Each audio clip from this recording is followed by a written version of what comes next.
The Horror of 1981. Hello and welcome to this week's video, where it's horror month, so we're going to be doing some horror themed reviews this month on my channel, and I thought that a good way to kick off would be to look at one of the most iconic years in horror movie history, which is 1981. 1981 has an abundance of horror movies, with everything from monsters to an endless array of psychotic killers on the rampage. Now I'll take a look at a few of the slightly more familiar ones before delving into a few of the more obscure ones that only hardcore horror aficionados will probably be aware of. Werewolves were all the rage in 1981. We had not one, not two, but three wolf-themed horror films in 1981. The more famous two are probably, of course, An American Werewolf in London and Joe Dante's The Howling, though the slightly more obscure one is Wolfen, starring Albert Finney. Now, my favourite of these three, it used to be An American Werewolf in London, and I still think that film is an absolute classic. These days, I think I'm slightly erring towards Wolfen, which I think is really underrated. It plays like an intelligent police procedural that just starts to go into supernatural territory, and it's a really gripping thriller, and that turns into a really gripping kind of supernatural horror. I think it's well underrated, really excellent, and the Blu-ray of it looks absolutely fantastic, so rush out and get it if you can. The Howling, I think The Howling is slightly overrated, to be honest with you. I know that probably won't be a popular opinion. I don't dislike it, but I've never liked it as much as American Werewolf or as much as Wolfen. Now, slasher movies, there were a lot of slasher movies in 1981. The most high profile would undoubtedly be the sequels. You have Friday the 13th Part 2 and you have Halloween 2. I think I've reviewed Halloween 2 on this channel before. I really like Halloween 2. It's not as good as the original. Very few things are. But it's a solid enough sequel. You got Jamie Lee Curtis and Donald Pleasance back again. And although it sags a little bit in the midsection, and it is slightly questionable as to the use of Jamie Lee Curtis, because she really doesn't get very much to do, because she's kind of laying in a hospital bed after the first one. It's kind of drugged up for half the movie, so it's like, not sure that was a good idea, but it's still a very effective sequel, and the last half hour is tremendously exciting and scary. Friday the 13th Part 2. Now, I have to be honest, at the risk of a fatwa, I'm just not a fan of the Friday the 13th movies. I just never have been. At risk of being pilloried, I've always kind of regarded it as being a sort of, how can I put this, amateur hour version of Halloween. Oof, sorry. The only ones I generally like the most are the silly ones, where they're taking the piss, like Jason Lives and Jason X, which I do find terribly amusing. That being said, I do think that Friday the 13th Part 2 is probably the best of the serious ones. It's the most effective. It's got the strongest atmosphere, probably the strongest cast, but certainly the strongest heroine. I think Amy Steele is great as the lead. And yeah, paper bag mask Jason is actually a lot creepier and a lot scarier than hockey mask one. I kind of like Friday the 13th Part 2. I have to admit, as somebody who's not a fan of the series, it's a pretty solid little chiller, and it works pretty well. Now, as for some of the more obscure ones, I've actually kind of clued into some of the more obscure ones from 1981 this year. One of the ones I picked up on Blu-ray this year, a 2K or 4K restoration or something for a movie that almost no one's ever heard of, but superbly done and looks great, was Madman. Again, it's a very similar kind of Friday the 13th style movie. It's about a campfire legend that comes true when a bunch of camp counselors are attacked by an axe-wielding maniac out of local legend, Madman Mars. That's a very familiar sounding setup. And there's at least two more movies that have a very similar campfire scene in 1981. One of them being Friday the 13th Part 2. But it's actually pretty well made, and it's pretty atmospheric. The cast, I don't really know anybody in the cast except for Galen Ross, who was the heroine in the original Dawn of the Dead, and who's here credited under a different name for some reason. And I thought the ending was a little bit abrupt, but it was pretty entertaining. For all its familiarity and for all its obscurity, I found it a really atmospheric and really enjoyable little horror film.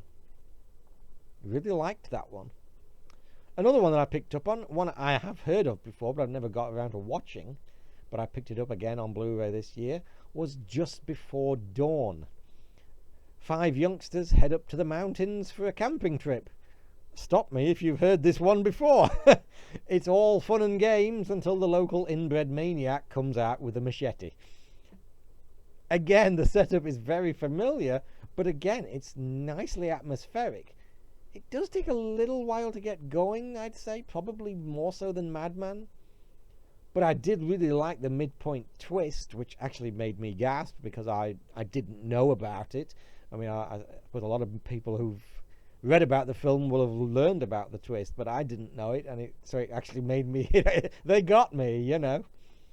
And the heroine's novel way of dispatching the killer at the end, I've never seen that before. Let's put it like that. Oh, one thing I wanted to add about Madman. I think one of the reasons that I really liked that film was that the whole thing basically takes place in darkness. Even like the interior scenes, which have lights on, you can still sense the darkness outside. There's no scenes set in the daytime. It starts off at night and then it plays out all over the course of the same night. I thought that was really effective, and it gave it a really kind of spooky and claustrophobic atmosphere. Now, another 1981 horror film that I picked up this year was The Final Terror. More youngsters go out to the woods to get chopped up. Unfortunately, I was not a big fan of this one, I have to say. I found it fairly poor. It was marred by male characters that were utterly unlikable, with the exception of like the troop leader, who was played by Mark Metcalf, who was the master in Buffy. He was basically the only remotely sympathetic and likable male character, and unfortunately he was killed off first, so yeah. And the female characters were, even by slasher movie standards, so staggeringly underwritten that even though we've got a young Daryl Hannah there and a young Rachel Ward there, I just didn't give a toss about anybody. I thought that was kind of disappointing, honestly, particularly after I'd really enjoyed Madman and Just Before Dawn. Now, another good one from 1981 is The Prowler. This one's slightly different take. It's not just another going out to the woods to get murdered. It's set in a small town 35 years after a double murder at a 1940s graduation dance. The killer appears to resurface. Now, I enjoyed this much more than The Final Terror. I don't think it's up there with Just Before Dawn or Madman. A little bit slow at times, but again, it's got a really good atmosphere. And the climax, absolutely edge of the seat stuff. So that was really, really good. I enjoyed that one. Another 1981 slasher horror that I picked up this year was Night School, which sees the police investigating when a number of students at a local all-female college start getting their heads chopped off. This one, it's not really a slasher movie. I mean, it's got a couple of, scary murder scenes, but it's really more of a whodunit than anything else. Unfortunately, I wasn't terribly impressed by it. I found it fairly plodding. And honestly, I figured out who the killer was like 40 minutes in, literally more than half an hour before the twist came. So, it didn't really work as a mystery for me much either. I'm afraid I found that one fairly mediocre. Now, another horror movie from 1981 that I have reviewed before, but I will still mention, is The Budgeons. Of course, I've done a review of that a couple of years ago. That was relatively new to me. I never saw that before, like 2019 or whatever it was. And I've since picked up the Blu-ray. That's a very effective little creature feature. It's a monster movie, basically, with this a long abandoned mine being reopened, and it turns out it was abandoned for a reason, because there's some monsters, and they come out and start killing people. I've really enjoyed The Budgeons. It was a great one. As I said in my review, it's got Rebecca Balding in it, who I know mainly from Soap, which immediately made me like it. And that was a very effective movie. That was kind of like a slow burn one, but it worked because, unlike some of the slower ones, you actually gave a crap about the characters. I actually liked the characters, and you actually buy into them as being friends, and as and the relationships between them, so that you actually care when shit starts going down. Basically, I thought The Budgeons was a really, really good one. Now, there are a couple of other horror films, but I don't think I've seen them, and I don't think they were very impressive anyway. Graduation Day, was that 1981? Anyway, that's just a look at some of my favourite and some of a few that didn't live up to expectations that I'd seen recently of the horror of 1981. A banner year for the genre. Thanks for listening. Bye for now.